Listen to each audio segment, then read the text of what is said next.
Welcome to the Endless Honeymoon Podcast Secret Dump. I'm your main host, Natasha. And I'm Pat Sajak. And this is Wheel of Fortune. The mustache is back. What do you think?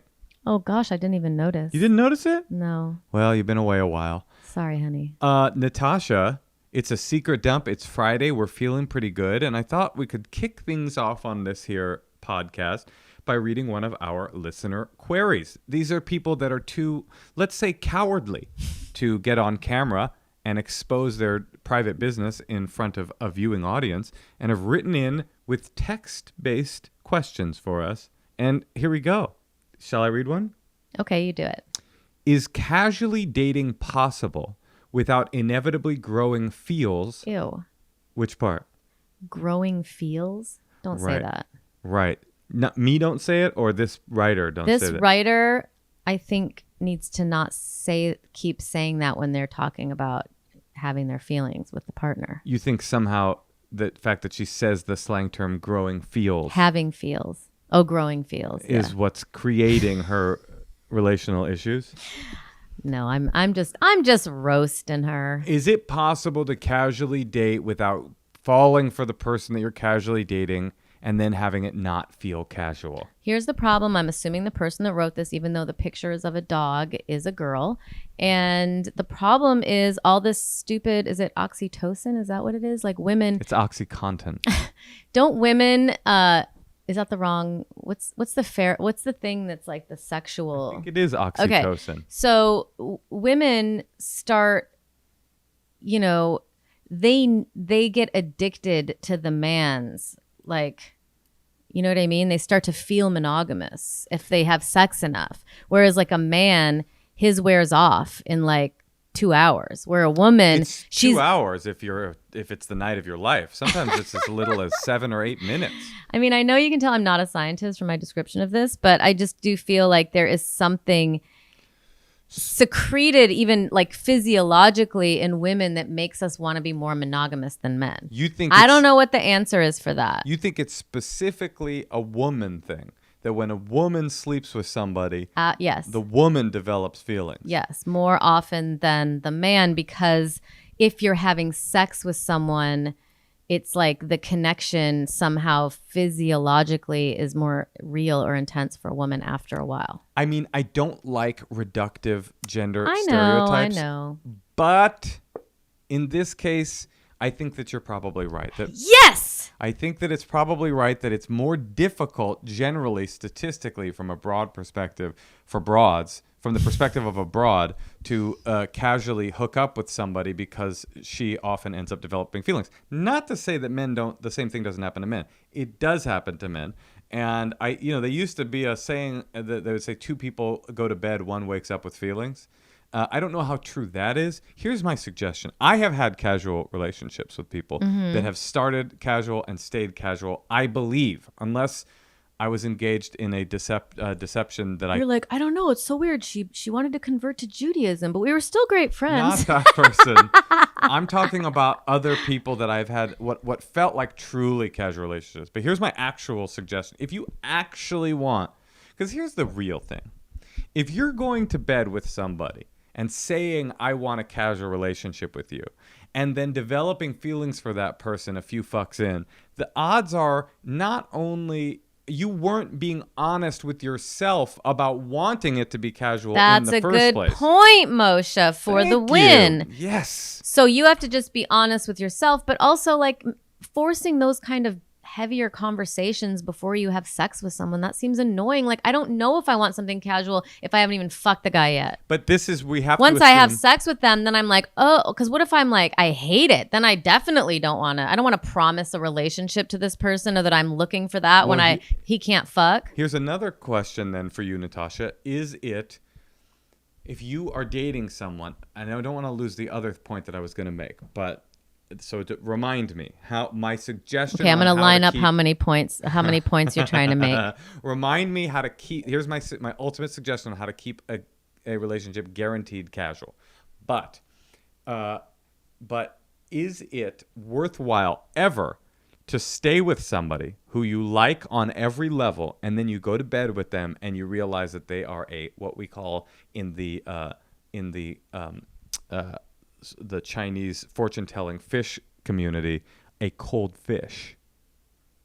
If you go to bed with somebody and they suck at fucking, but you like them on every other level, is it worth sticking around and hoping that you guys can learn together to become better lovers? Sure, if you're up for it. Does it work though? Can you really teach? Everything's, its own situation. Can you really teach somebody to become good at sex? And what makes someone good at sex? You have a lot of related questions to this. I do, question. But I've got a big broad point that I'm going to make. Okay, what makes people good at sex? Openness. So I guess if they have an openness, that's good. Also, lack of critical thinking really does help. You don't want somebody that's in their head analyzing their body, and because the truth is when we fuck, we all look pretty ridiculous, right? It's all pretty simian. We all kind of look like apish. And so if you're in your head thinking, do I look cool? Do I look funny? It's just never a good look. I remember once I was hooking up with somebody and I grabbed her and she goes, ugh, back fat. And I just was like, no, I wasn't thinking that. I was thinking that this is hot. And now you've got me in your insecurities about your own body. So basically you want to either be really confident or really stupid and not thinking. Okay, great. Now, are there some other points you'd like to make before we can move on? Yes, my final okay. point. My suggestion on how to keep things casual. Do you have a suggestion or just me? Oh, I guess I kind of said what I thought.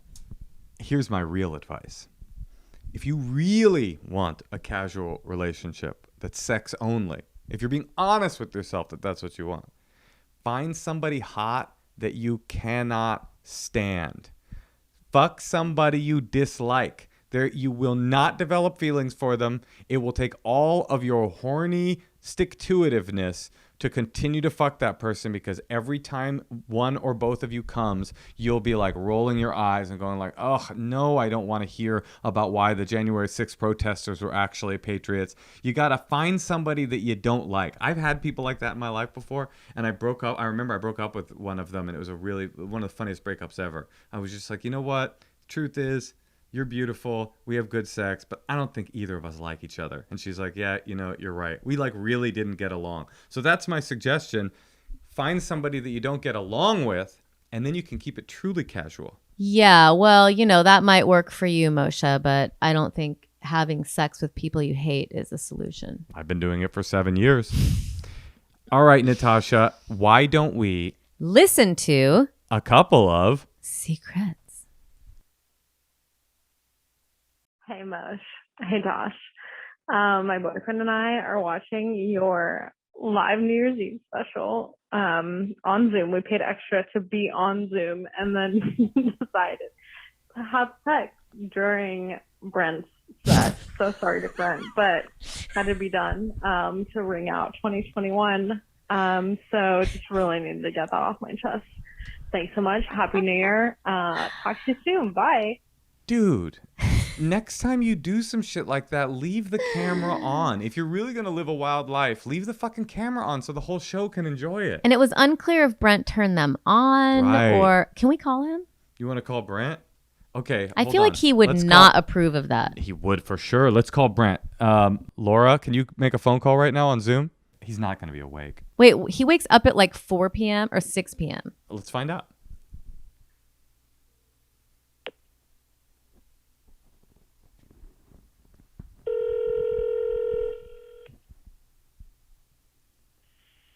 You have reached 323.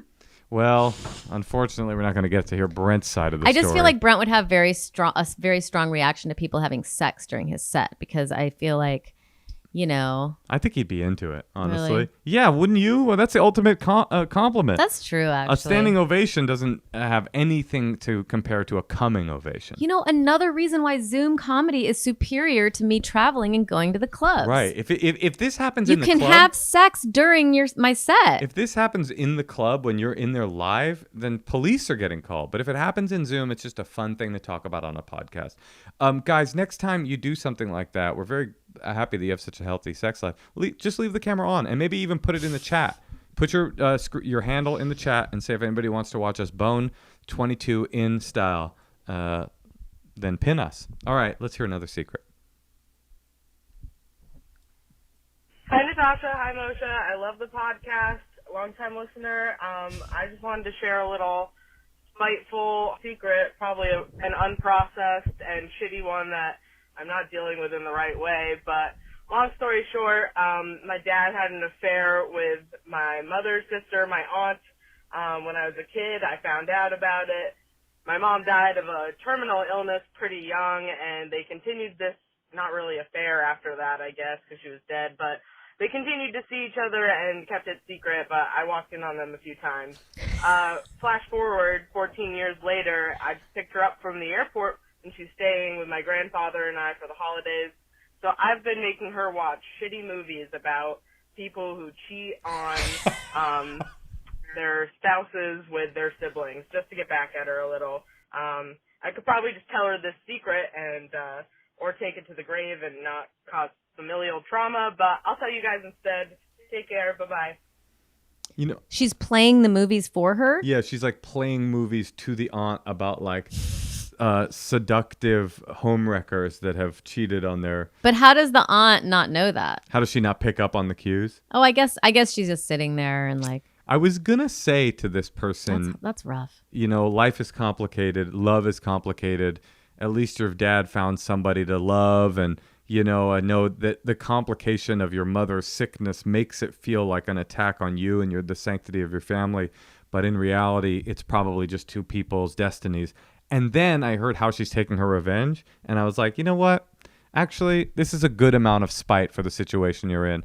Continue to show them these movies, and then you should make deep eye contact with her. Whenever there's an adulterous scene on screen, you should look really deeply and meaningfully at your aunt. And I'd like to say that is a really heavy situation because, you know, a random mistress that just stays throughout your life is one thing, but like your mother, the fact that she was betrayed by her sister, I think that's like also a lot.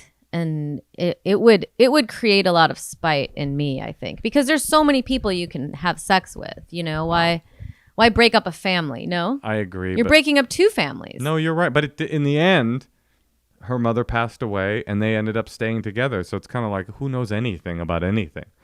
And you're not going to like the next bit of news I have for you. Because You're having sex with my sister? No.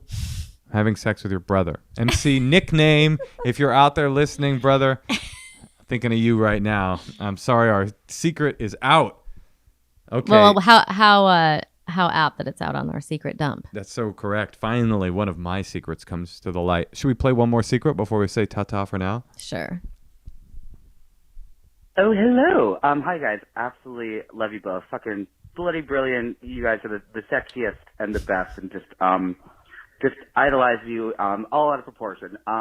So I have been digging in the annals of what I could possibly, whip out for a secret. And I remembered something. Well, I guess it's something that I did at first 7 years ago, and then I guess I can continue to do. In that, this is back when I was in college. I was living in a really small apartment building, and there was this gorgeous guy that lived, this gorgeous straight man, which is my type, that lived across the hall from me, and he was the only other dude who lived in the building. And one day we have this like janky little laundry setup in the basement. One day I was doing some laundry, and I was pulling out my clothes out of the dryer, and I noticed that he had left a pair of his dried underwear like in, because he did it last. And I was like, oh. And so I just snatched that right up, and I have been wearing that pair of underwear, not obviously every day, but I have been wearing that. That's been part of my underwear rotation for the last 7 years, and I think it's the oldest pair that I own. It is a hideous, like burgundy Hanes kind of situation, but he was just so beautiful and out of reach, and for many different reasons. And I was like, oh, this is my way of being a total fucking perv and getting my rocks off without necessarily hurting anyone. So I hope do with that as you may. All right, cheers. I love it. I mean, it is a funny idea. He said getting his rocks off, but he didn't mention getting them off. He mentioned just wearing them like he was going to the I gym. think he didn't want to go tell He us doesn't that wanna he JO. masturbates from them. He JOs in them. He like touches them and it kind of gets them started. He like tugs on the waist so that his like little dangles are kind of like rubbing on the fabric and stuff like that. I have a question for our gay listeners. What if you're a gay listener, male or female? If you're a gay listener and your type, because I've heard this before, it's not the first gay man I've known that said my type is straight guys. And also I've known some gay women that are like that. But I feel like there's more of a question of the men because I feel like women's sexuality feels a little more fluid, even though that's probably just because of systemic reinforced homophobia in men, so they can't be fluid. Anyway, I'm not trying to get political. I'm trying to ask a very perverted and stupid question. Two-part. Why is that you laughing at how many questions I have? Yeah, I'm a it's big like mouth. a two-part. I'm a fucking big mouth. I mean, you married me. What do you think? Why go after straight guys? What is it that's hot about it? What is it? Is it like it's just what they're attracted to, a manly man who's but not there's like manly gay men. flamboyant But at there's all. manly gay men out there. Well, you Lots got to of them. find them. But that's not what he said. He didn't say I like masculine gay men. He said I like straight guys. So that's my question. A, why? Why straight guys? Is it the unattainableness? Is it almost like the illicitness? And B, more importantly and more interestingly, how often does it work? How often do you get a purely straight dude to say, you know what? Fuck it. I'm curious. Let's try this. Write us. I bet it's like just out of reach fantasy in some situations. And in some situations, it's like a type and a lot of straight guys fit your type. So it's kind of confusing because you're like, you got to find out if people are... Definitely sometimes don't know if people are gay or straight. And you kind of like wait for them to say my girlfriend, or, you figure it out then. Well, and then you listen. have to kind of like back off, I guess. Honey, as much as I want your input on why gay men like straight men, I want to hear from our gay listeners. Tell us your tale of finding a straight guy and seducing him with success. How did that go? And why? You can call us on our secret dump to let us know. Give us a call. 213-222-8608. Follow us on Instagram. Watch us on YouTube. Subscribe. Leave a comment. Just do it. It helps. It really freaking helps. Subscribe to the podcast. Natasha? Yeah. Talk to you soon. Well, that's not how we end the podcast, actually. Okay. We don't say talk to you soon. Right. No, I know. Was trying to wrap it up. I know, but we usually say something much more affectionate. You know what I mean? Then talk to you soon. Oh, right. What is that again? I love you. I love you too.